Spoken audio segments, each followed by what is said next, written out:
Bonjour à tous, on se retrouve aujourd'hui pour cette première vidéo de SIG niveau 2 sur QGIS, qui est la continuité de la playlist déjà disponible sur ma chaîne YouTube qui s'appelle SIG niveau 1 QGIS, et donc qui est, on va dire, une initiation réellement à QGIS. Et là, on va être sur un petit peu d'approfondissement, même si ces deux playlists se veulent tout de même assez introductives. Et donc, à ce titre-là, elles resteront relativement simples. Donc dans cette première vidéo, nous allons voir les requêtes spatiales et les requêtes attributaires, et un certain nombre de cas d'application de ces requêtes pour les SIG. Et donc, on verra en même temps un certain nombre de bases de données que vous ne connaissez peut-être pas, et donc que vous pourrez aller collecter pour vos différents travaux. Donc ce TD contiendra un certain nombre d'exercices. Et le premier portera sur les sélections attributaires et les sélections spatiales, qui est, à mon avis, le chemin d'entrée vers les requêtes les plus simples, puisque on voit directement ce qu'on fait. Donc pour ça, on va aller récupérer des données de l'INSEE, donc les carroyages. Donc on va voir déjà à quoi ça ressemble. Sur le géoportail, on accepte tout, on va rapidement ici, on va mettre Reims.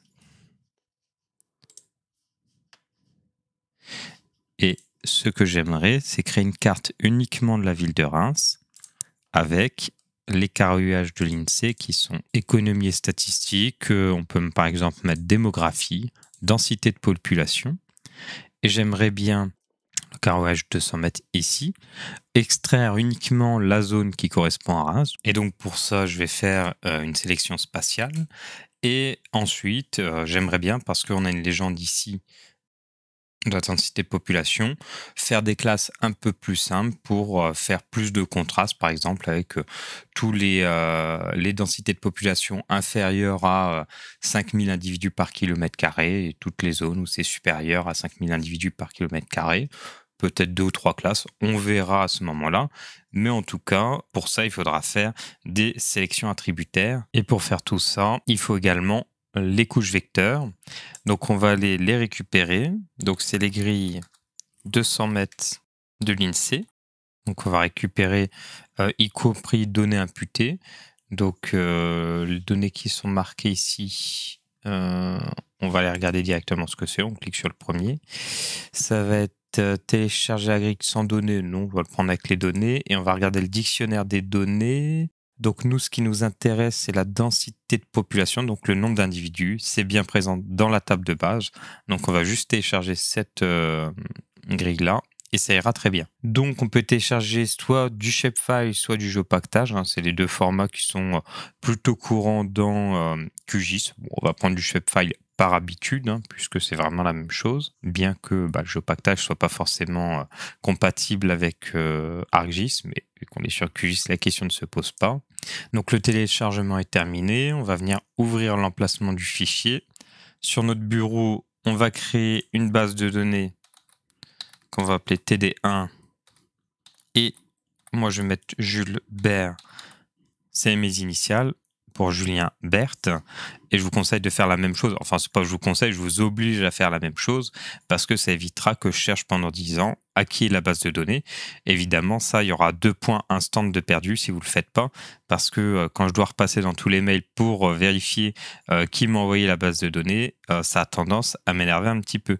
Et si vous êtes plusieurs dans le groupe, vous mettez Jules Bert, Jules Bert, etc., etc. Je veux dire que je sache toutes les personnes qui ont réalisé le TD. Voilà, ça c'est dit. On l'ouvre. On va venir ouvrir avec 7-zip notre archive de nos carroyages et on va venir le déposer dans notre dossier. Donc c'est un petit peu bizarre, ça a l'air d'avoir été 2 fois archivé.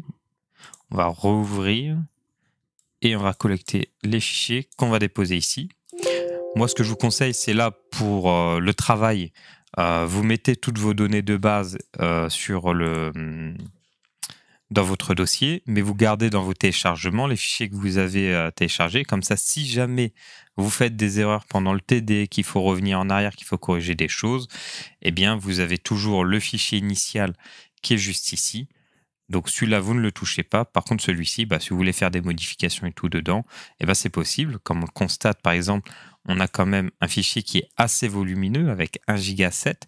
Donc c'est probable que dans la base de données finale, on ne le conserve pas. Pour le moment, on ne va pas trop complexifier la base de données. Si on veut la retrier, on le fera à la fin du TD.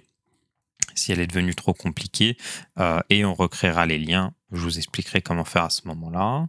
Donc notre fichier est terminé et on va directement sur QGIS. On va aller chercher dans l'explorateur notre base de données et donc on va aller directement ajouter un marque-page, ajouter un répertoire. On va aller sur notre bureau, collecter notre base de données, ajouter le dossier au marque-page. De cette manière, on accède directement à l'intégralité des fichiers qui se trouvent à l'intérieur. Comme vous l'aurez constaté, si on va dans notre base de données, on a un certain nombre de fichiers. Donc là, je vous renvoie au premier cours pour expliquer un petit peu de quoi il s'agit. Mais ce que je vous conseille, c'est de ne jamais toucher à ces fichiers comme ça en physique, mais simplement de passer par l'explorateur de fichiers si vous voulez faire leur gestion. Donc, par exemple, les carreaux de la Martinique et les carreaux de la Réunion ne vont pas nous intéresser. Donc, on les supprime directement. Et pareil pour celui-ci. Et comme ça, vous partez avec une base de données propre où vous avez uniquement le dossier qui va vous intéresser. Donc ça, c'est la première base de données qu'il vous faudra. La seconde, c'est les communes, puisque on souhaite extraire la zone de Reims via une requête spatiale. Donc on va aller chercher commune, shape, file. Voilà. On a DataGouv, découpage administratif des communes françaises. Donc ça, c'est pas mal. Donc issu d'OpenStreetMap, disponible. Indisponible, mais on peut la télécharger, donc ça c'est super. Ce qui nous permet d'avoir le dernier millésime des découpages administratifs. Donc une fois téléchargé, toujours pareil, on va aller dans notre base de données. Toujours la même méthode. On ouvre avec cette zip pour ouvrir l'archive. On copie l'intégralité, on le colle dans notre dossier. Encore une fois, c'est une base de données assez conséquente. On voit, elle fait presque 300 MO. Donc de la même manière, on risque de la réduire dans la suite du processus. On ferme ça, on vérifie que dans QGIS, ça s'ouvre bien. Elle a directement été actualisée. Si ce n'est pas le cas, on peut faire actualiser. Et normalement, elle apparaît si elle n'était pas déjà apparue. Donc on peut les visualiser. Donc là, on a toute la France. Nous, ce qui va nous intéresser, c'est uniquement de récupérer Reims. Et donc, on va voir comment faire une requête attributaire pour commencer. Donc, qu'est-ce que j'entends par une requête attributaire? Et donc, en l'occurrence, une sélection attributaire. Eh bien, si on va dans notre visualisateur de couches et qu'on regarde notre couche commune, on peut faire un clic droit dessus et aller dans « Ouvrir la table d'attributs ». Dans cette table d'attributs, on va retrouver pour chaque polygone dessiné sur la carte 4 valeurs, donc qui correspondent à 4 champs. Donc le champ INSEE, qui est le code commune, le nom de la commune, le nom de la commune sur Wikipédia et la surface en hectares de cette commune. Donc on pourrait directement trier dans les noms, dans l'ordre alphabétique et aller chercher la commune qui s'appelle Reims. Le truc, c'est qu'on a 36 000 communes normalement, donc là un peu moins, 35 000. Et ça serait assez long à réaliser. Ce que l'on constate, c'est que les communes sont écrites ici avec des majuscules et avec les accents. Et donc avec cette simple information, on sait qu'en faisant une requête ici, donc sélectionner les entités en utilisant une expression, on va pouvoir dire au logiciel, eh bien je veux que dans le champ nom, tu ailles me chercher, donc on double-clique sur nom, la valeur qui est égale, et là on met un échantillon de 10, pour savoir comment éditer la valeur unique qu'on va indiquer. Donc on ne veut pas évidemment la commune de Ast, on veut la commune de Reims. De cette manière, on lance la sélection. Ici, une entité est sélectionnée. Et si on ferme notre dossier, eh bien on voit Reims qui est illuminé en jaune sur la carte. Puisque l'on souhaite conserver uniquement la commune de Reims, on va faire un clic droit, on va exporter, sauvegarder les entités sélectionnées sous, et on va l'exporter en fichier de forme, en Esri Shapefile. On va aller enregistrer dans notre base de données, on va créer un nouveau dossier qui va s'appeler do traité. Habituellement, j'aurais créé un fichier qui s'appelle do brut pour y stocker ces données-là. Mais puisqu'à mon avis, on va les supprimer à la fin parce que ça va être beaucoup trop lourd dans notre base de données, ce que d'habitude j'ai tendance à ne pas recommander, eh bien, je ne vais pas créer ce fichier données brutes. Donc, données traitées. Et ici, je vais l'appeler contour rince. Donc, ça sera en .shp, enregistré. On laisse tout par défaut puisque c'est les informations correspondantes à la couche initiale depuis laquelle on exporte. Et on fait OK. Vous le voyez, l'entité est apparue. On a bien la commune de Reims qui apparaît. Donc on peut fermer notre fichier de commune. On va ouvrir maintenant dans notre explorateur. Donc moi, j'aime pas trop cette présentation-là, donc je vais venir glisser l'explorateur à l'extérieur et le glisser en haut. Voilà, pour avoir mon explorateur sur la partie haute de mon écran et mon visualisateur de couche sur la partie basse. Et là, cette fois-ci, je vais venir ouvrir les carreaux 200 mètres de l'INSEE. De la même manière, ils vont être extrêmement nombreux. Il y en a sur toute la France. Donc, je vais les désélectionner parce que c'est vraiment très lourd. Et donc, on ne va pas réussir à bien travailler s'ils sont affichés à l'écran. Donc, une fois désélectionnés, on va pouvoir passer à l'étape de sélection spatiale. Donc, pour ça, on va aller dans vecteur, puisque c'est une couche vecteur dans laquelle on veut travailler, dans outils de recherche et sélection par localisation.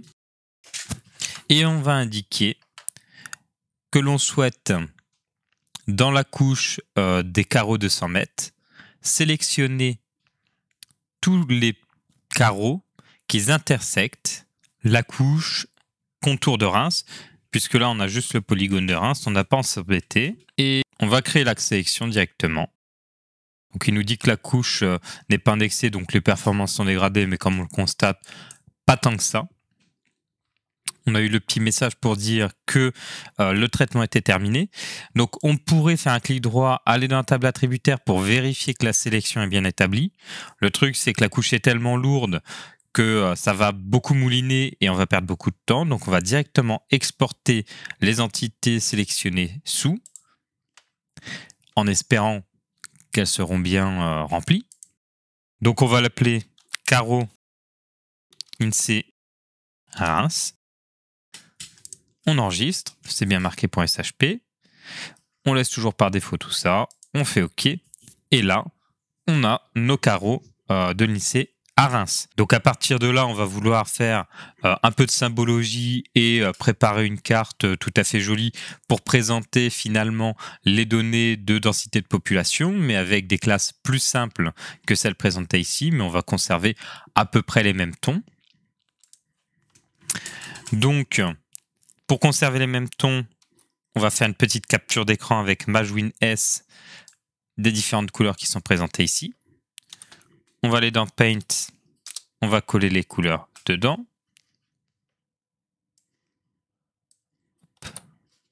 Voilà. Ces couleurs, on va les enregistrer dans notre TD, donc dans un fichier données brutes, au moins on l'aura créé.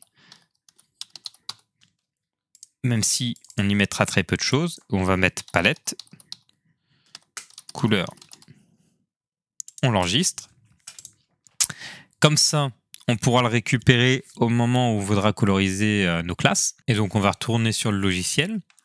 On va aller regarder nos carreaux et on va se poser la question de comment transformer ce nuage de carreaux avec ces champs attributaires en globalement cette carte-là, mais juste sur la ville de Reims.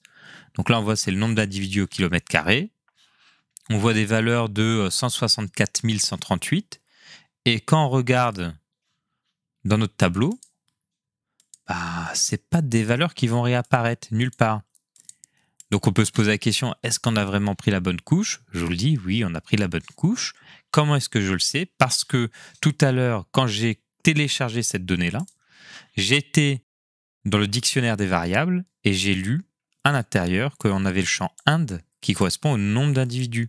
Sauf que ce nombre d'individus, il est absolu, c'est-à-dire que dans le carreau, on va voir par exemple 1400 personnes, sauf que le carreau, il fait 200 mètres de côté, c'est-à-dire 200 mètres par 200 mètres, il fait 40 000 mètres carrés. Il faut multiplier par combien pour arriver jusqu'à 1 million de mètres carrés qui correspond à 1 kilomètre carré? Il faut multiplier par 25. Donc, il suffit de diviser 1 million par 40 000, on trouve 25. Et donc, il faut créer un nouveau champ dans notre table attributaire pour créer la densité de population au kilomètre carré. Moi, ce que je vous conseille, dans la mesure où vous n'allez utiliser cette table attributaire que pour faire cette carte-là, c'est de venir éditer votre tableau et de venir supprimer un certain nombre de champs, et en l'occurrence tous les champs.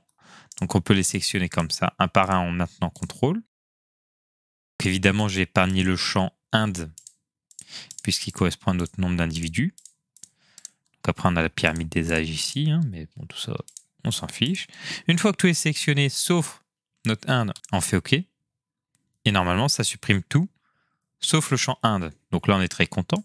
Notre champ Inde qui varie entre une personne et 1475 personnes. Et on va calculer un nouveau champ, grâce à la calculatrice de champ, qui est une forme de requête, puisque on va dire au logiciel de nous créer un nouveau champ qui va se nommer pop kilomètre 2 pour kilomètre carré. Ce champ contiendra des nombres décimaux. On laisse les valeurs par défaut. Et qu'est-ce qu'on veut que le logiciel calcule? Eh bien, on veut qu'il calcule notre colonne Inde, qui est le nombre d'individus. Donc, on va lui ajouter le champ de valeur Inde et qu'il le multiplie simplement par 25, puisque ici, on a une densité pour 40 000 m² et que nous, on veut une densité pour 1 km². On fait OK. Notre nouveau champ apparaît. Et cette fois-ci, on a des densités de population qui évaluent entre 25 et 36 875, ce qui globalement doit correspondre aux zones les plus denses de notre carte, puisque ça, c'est une échelle pour toute la France. Mais ici, on a des carreaux à 28 000, des carreaux à 36 200, et au contraire, des carreaux avec des densités faibles, qui vont être dans les 200 personnes au kilomètre carré, 50 personnes au kilomètre carré, 350. On peut en avoir un petit. On ne trouvera pas à 25, mais en tout cas, ils doivent exister. Et globalement, c'est cohérent avec ce qu'on observe dans notre table attributaire en termes de densité. Une fois qu'on a réalisé ça, eh bien, on peut arrêter la session de mise à jour qui s'est mise automatiquement, donc on l'enregistre et on la quitte, qui s'était automatiquement mis en marche lorsqu'on avait cliqué sur l'édition pour créer des nouveaux champs ou en supprimer. On peut aller dans symbologie, graduer et choisir notre champ population au kilomètre carré. Je vous conseille en général pour tout ce qui est répartition dans l'espace de phénomènes ou de population d'utiliser le seuil de rupture naturelle qui globalement va regarder comment évolue la population et va découper vos échantillons en fonction de seuil de brisure naturelle, c'est-à-dire si par exemple on a 3 groupes qui ressortent en histogramme, eh bien il va choisir de séparer ces 3 groupes, ce qui ne sera pas le cas avec un intervalle fixe puisque tous les 40 personnes au kilomètre carré en plus, il va créer une classe. Donc on choisit ça. Ici, il nous crée 5 classes. On va le descendre à 3. On fait OK. Et donc, quand on observe cette carte-là, on a l'impression que finalement, on n'a pas réellement fait de requête. Mais il faut se rendre compte qu'au travers de cet outil-là, on a en réalité, et on peut le constater si on va dans l'onglet Ensemble de règles, que chacun des groupes répond à des règles. Donc ici, on va double-cliquer dessus et on va afficher la règle. Par exemple, ici pour le premier groupe, le champ pop kilomètre carré doit être supérieur à 25 et le champ pop kilomètre carré doit être inférieur ou égal à 4637,5 personnes par kilomètre carré. Et c'est la même chose pour chacun des champs avec des différentes variables. Voilà, donc ça c'est quand même à prendre en compte parce qu'on aurait pu faire la même chose que ça. Mais en passant par ça, on aurait d'ailleurs fait plus simple à mon avis, puisqu'on aurait choisi pour le premier champ de mettre tout ce qui est inférieur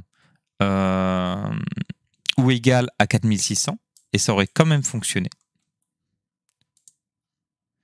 Pour le champ intermédiaire, on aurait fait ce qui est fait là. Et pour le champ, le dernier champ, eh bien, on aurait simplement mis tout ce qui est supérieur à 11 750.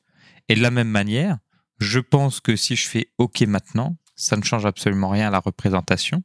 Alors que là, j'ai choisi une autre symbologie qui est basée sur un ensemble de règles. Voilà, donc ça, c'est un petit exemple. Donc, on va terminer cet exercice 1 en faisant la symbologie pour qu'elle corresponde globalement à celle-ci. Comment faire pour faire ça simplement? On va aller chercher dans notre base de données nos données brutes, notre palette de couleurs qu'on va ajouter dans notre dossier. On va les zoomer dessus. Comme ça, on retrouve nos couleurs. Et ici, eh bien pour le premier champ, on va venir changer le remplissage, choisir dans les couleurs de piocher une couleur et on va piocher la première ici. Pour le deuxième champ, on va aller chercher de la même manière la couleur intermédiaire, ici donc la 4e couleur du nuancier de GeoPortail. Et pour le dernier, eh bien on va prendre la dernière couleur.